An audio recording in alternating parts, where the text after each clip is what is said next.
Indian Prime Minister Narendra Modi inaugurated the 25th National Youth Festival on 12th January 2022 in Puducherry via video conferencing. The day, being the birth anniversary of Swami Vivekananda, is observed as National Youth Day.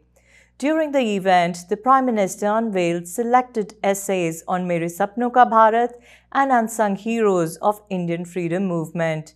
These essays have been selected from submissions by over 100,000 youths on the two themes. Indian Prime Minister paid tribute to Swami Vivekananda and Sri Adi Shankaracharya. India considers its youth as a demographic dividend as well as a development driver, PM Modi said in his remarks during the event. Let's take a look. साथियों, आज दुनिया भारत को एक आशा की दृष्टि से, एक विश्वस्त की दृष्टि से देखती है, क्योंकि भारत का जन भी युवा है और भारत का मन भी युवा है। भारत अपने सामर्थ्य से भी युवा है। भारत अपने सपनों से भी युवा है। भारत अपने चिंतन से भी युवा है। भारत अपनी चेतना से भी युवा है। भारत युवा है क्योंकि भारत की दृष्टि ने हमेशा आधुनिकता को स्वीकार किया है। भारत के दर्शन ने परिवर्तन को अंगीकार किया है। भारत तो वो है जिसकी प्राचीनता में भी नवीनता है। हमारे हजारों साल पुराने वेदों ने कहा है, अपि यथा युवानो मत्सथा नो विश्वम जगत अभिपित्पे मनीषा, यानी ये युवा ही है जो विश्व में सुख से सुरक्षा तक का संचार करते हैं। युवा ही हमारे भारत के लिए, हमारे राष्ट्र के लिए सुख और सुरक्षा के रास्ते अवश्य बनाएंगे।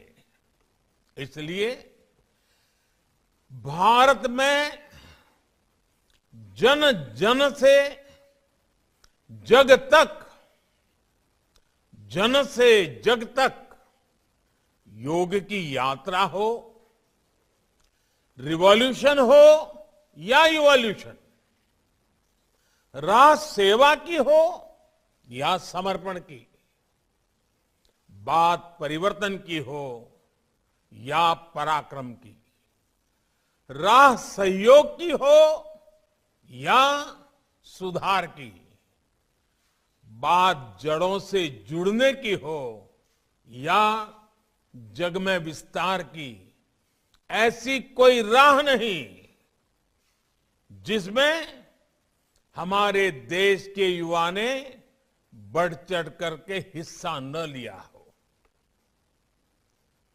अगर कभी भारत की चेतना विभाजित होती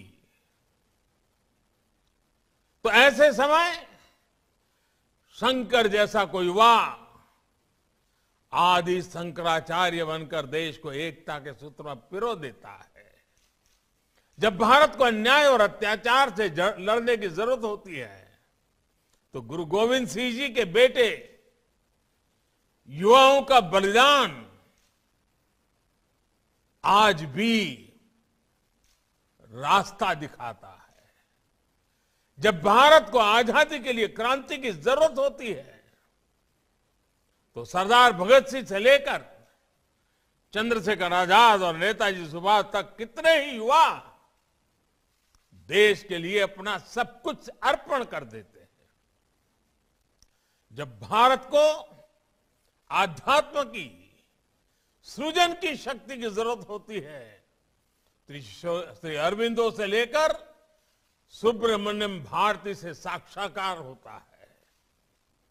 और जब भारत को अपना खोया हुआ स्वाभिमान फिर से पाने की अपने गौरव को दुनिया में फिर से प्रतिष्ठित करने के आधार अधीरता होती है, तो स्वामी विवेकानंद जैसा एक युवा भारत के ज्ञान से, सनातन आह्वान से दुनिया के मानस को जागृत कर देता है।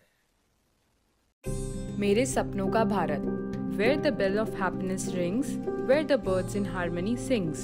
राष्ट्रीय युवा महोत्सव की 25वीं वर्षगांठ पर जब हम अपनी आजादी का अमृत महोत्सव भी मना रहे हैं, इस अवसर पर देश भर के युवाओं ने कल के भारत के बारे में अपने विचार लिखे। 2047 2047 जब आजादी के 100 साल होंगे, ये 25-26 साल की यात्रा बहुत महत्वपूर्ण है। आपके विकास की ऊंचाइयां, आजादी के 100 साल की सिद्धियां दोनों कदम से कदम मिलाकर के चल रही है। मतलब आपकी जिंदगी के आने वाले 25-26 साल, देश के आने वाले 25-26 साल के बीच बहुत बड़ा तालमेल है, बहुत बड़ी अहमियत है। देश भर के युवाओं ने अपनी कल्पना में पंख लगाए, अपनी कलम में नई ऊर्जा भरी और हमारे सामने रखी तस्वीर उनके सपनों के भारत की।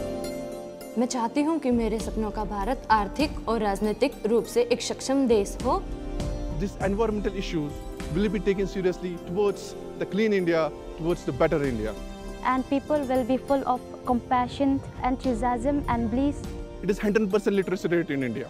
सभी गरीबी से मुक्त हो, हेल्दी हो, एजुकेटेड हो।